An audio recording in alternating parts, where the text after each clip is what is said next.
کراچی میں شرپسندوں کا غیر ملکیوں پر حملہ ناکام، دونوں دہشت گرد ہلاک، زخمی سیکیورٹی گارڈ ہسپتال میں جاں بحق۔ کراچی میں غیر ملکیوں پر حملے کی ابتدائی تفتیش مکمل، ڈی آئی جی ایسٹ کے مطابق حملہ آور پیدل آئے جن کے پاس 6 دستی بم، ایس این جی اور 3 میگزین تھے۔ دہشت گردوں نے وین پر فائرنگ کی، سیکیورٹی گارڈ نے جوابی فائرنگ کی، ایک دہشت گارڈ کی گولی لگنے سے مارا گیا، دوسرے نے خود کو دھماکے سے اڑا لیا۔ فائرنگ سے ہلاک دہشت گرد کی شناخت سہیل کے نام سے ہوئی جو پنجگور کا رہائشی تھا۔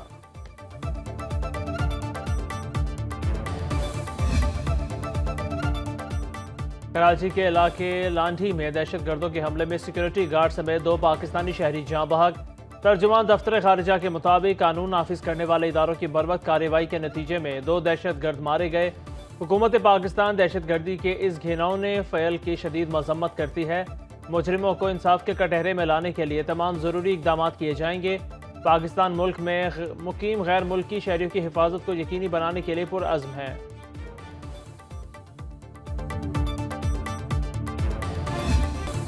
اسپیکر ایاز صادق کی زیر صدارت قومی اسمبلی کا اجلاس، اپوزیشن کا ایوان میں شور شرابہ۔ عمر ایوب نے کہا ملک میں آئین اور قانون کی بالادستی نہیں۔ اعظم نذیر تارڑ نے جواب دیا حیرت ہے قانون کا سبق ہمیں پڑھا کون رہا ہے۔ صدارتی خطاب کے دوران جو ہوا شرمناک تھا، بیرسٹر گوہر بولے آصف علی زرداری نے سیاسی سرگرمیاں نہیں چھوڑیں، وہ اب بھی پیپلز پارٹی پارلیمنٹیرین کے صدر ہیں۔ اسپیکر بولے آصف علی زرداری کبھی پارٹی صدر نہیں رہے۔ نوید قمر کو بات کرنے کی اجازت نہ دینے پر بلاول بھٹو کی قیادت میں پیپلز پارٹی اراکین کا ایوان سے walk out.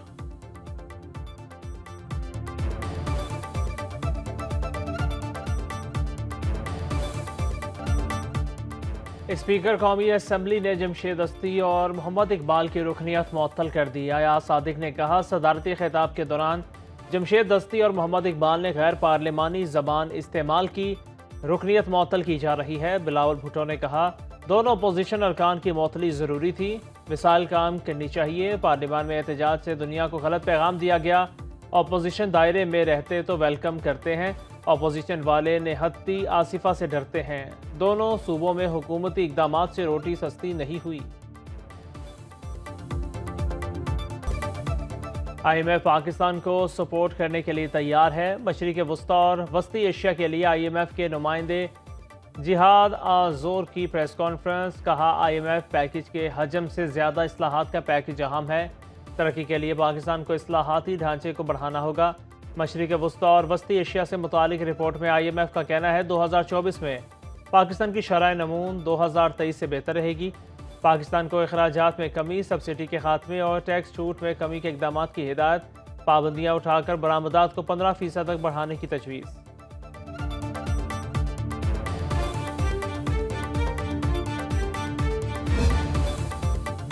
I am F کے ایگزیکٹو بورڈ کا اجلاس 29 اپریل کو شیڈول، ایجنڈے میں فی الحال پاکستان کا اقتصادی جائزہ شامل نہیں۔ پاکستان اور آئی ایم ایف کے درمیان اسٹاف لیول معاہدہ 20 مارچ کو طے پایا۔ ایگزیکٹو بورڈ کی منظوری کے بعد پاکستان کو $1.1 ارب کی آخری قسط ملے گی۔ آئی ایم ایف نے پاکستان کے حوالے سے ایگزیکٹو بورڈ اجلاس اپریل کے آخر میں بلانے کا عندیہ دیا تھا۔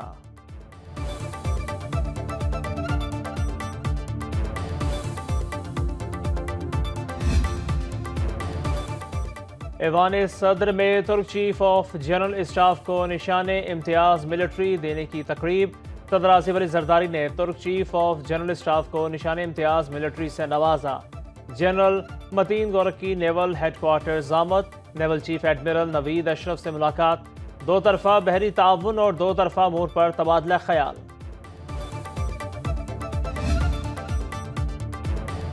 اسلام آباد ہائی کورٹ کے 6 ججز کے خط کے معاملے پر اہم پیش رفت۔ اسلام آباد ہائی کورٹ نے سپریم کورٹ کی ہدایت پر ہائی کورٹ کے تمام ججز سے تجاویز مانگ لیں۔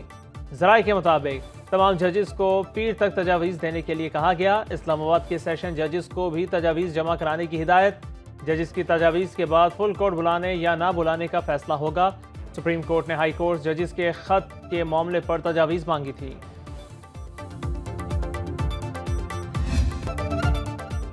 سعودی عرب سے اسلام آباد میں 2 7 سٹار ہوٹل بنانے کا معاہدہ طے پا گیا۔ حنیف عباسی کی سنن نیوز کے پروگرام برعکس رانا مبشر کے ساتھ میں گفتگو، کہا ملک میں نئی پارٹی کی کوئی گنجائش نہیں۔ شاہد خاقان عباسی حلقہ کی تقدیر تو بدل نہیں سکے، ملک کی تقدیر بدلنا چاہتے ہیں۔ ڈسٹرکٹ کمیٹی کے قیام پر گلہ کرتے ہوئے بولے، آپ اپنے شیروں کو مارتے ہیں تو غیروں کے گیدڑ حاوی ہو جاتے ہیں۔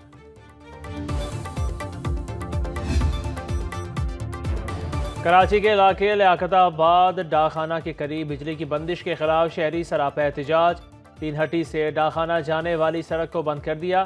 احتجاج کے باعث لیاقت آباد میں ٹریفک معطل رہی۔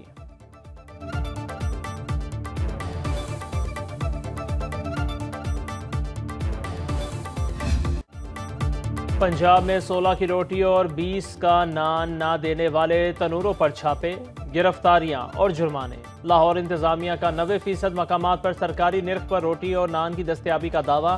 جڑواں شہروں میں 2 روز سے جاری ہڑتال ختم۔ متحدہ نان بائی ایسوسی ایشن کا حکومتی ریٹ پر روٹی نان دینے کا اعلان۔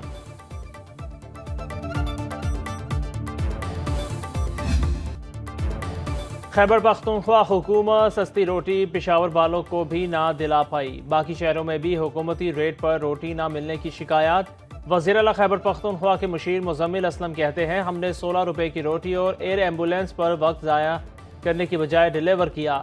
وفاق نے صوبے کے چھوٹے چھوٹے فنڈز روک رکھے ہیں۔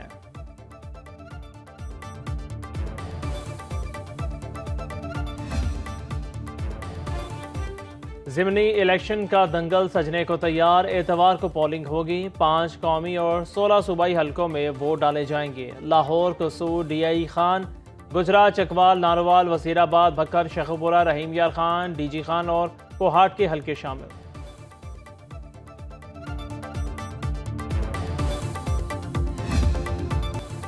بلوچستان میں موسلا دھار بارشوں سے نظام زندگی درہم برہم، مختلف حادثات میں 16 افراد جاں بحق، 25 زخمی ہو چکے۔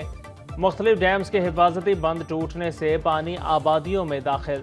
ریلوے ٹریک کو نقصان پہنچنے سے سبی، ہرنائی اور کوئٹہ چمن ریل سروس معطل۔ کراچی کا مکران سے زمینی رابطہ تاحال منقطع۔ مستونگ میں بارش اور یالہ باری سے باغات اور فصلوں کو نقصان پہنچا۔ راجن پور میں تیز بارش کے ساتھ یالہ باری، کراچی میں بادل برسے بغیر چلے گئے۔ محکمہ موسمیات کے مطابق شہر قائد میں بارش کا کوئی امکان نہیں۔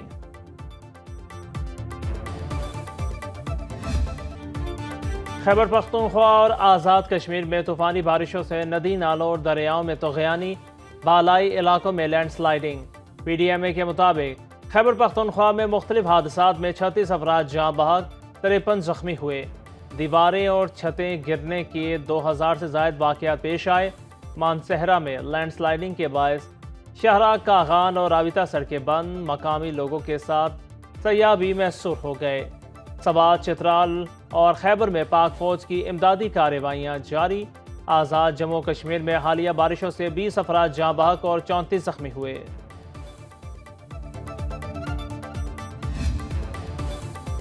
دبئی میں طوفانی بارشوں کے بعد بھی مسافروں کی مشکلات کم نہ ہو سکی۔ بیگیج کلیم سسٹم بحال نہ ہونے سے سامان کے حصول میں دشواری۔ دبئی ایئرپورٹ پر مسافروں کی لمبی قطاریں، پروازوں کی بندش کے باعث مسافروں کا سامان ایئرپورٹ پر روکا گیا تھا۔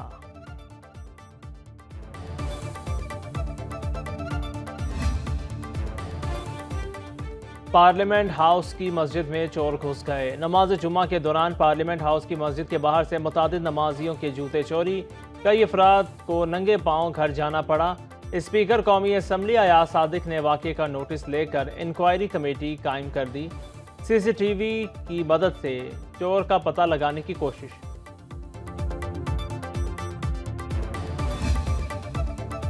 پاکستان اسپورٹس بورڈ کے ڈائریکٹر جنرل شعیب کھوسو کو برطرف کر دیا گیا۔ شعیب کھوسو کے خلاف جعلی ڈگری کا مقدمہ عدالت میں زیر سماعت ہے۔